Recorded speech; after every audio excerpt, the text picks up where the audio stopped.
Whether you go with plotting or pantsing, you are going to need to make purposeful choices in your novel.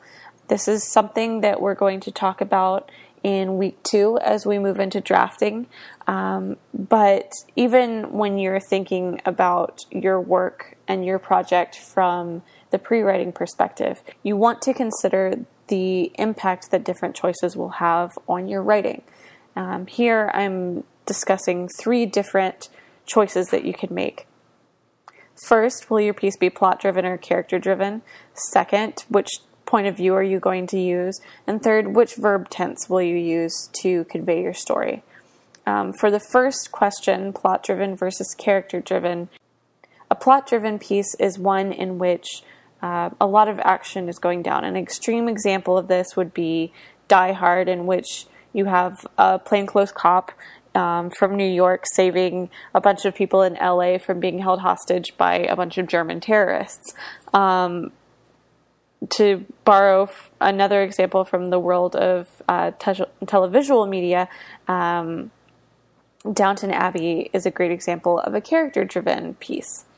Now, the interesting thing about plot versus character-driven is the interchange with which things come easily to these pieces. If you have a plot-driven piece, you really want to be careful as you're drafting that you work on character development and making sure that your characters become living, breathing people on the page. So if you're looking at your outline and your project looks like it will be plot-driven, make sure to give a couple extra minutes work to the process of character development when it comes to motivation, wants, needs, and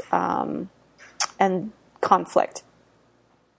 When it comes to a character-driven piece, perhaps things are a bit quieter. We're talking about Downton Abbey, where we have interpersonal drama moving the plot forward. Just make sure that you have those active sequences and give real emphasis to the increasing stakes as the piece moves forward. A good point I'd like to mention here is what I mean by an action sequence.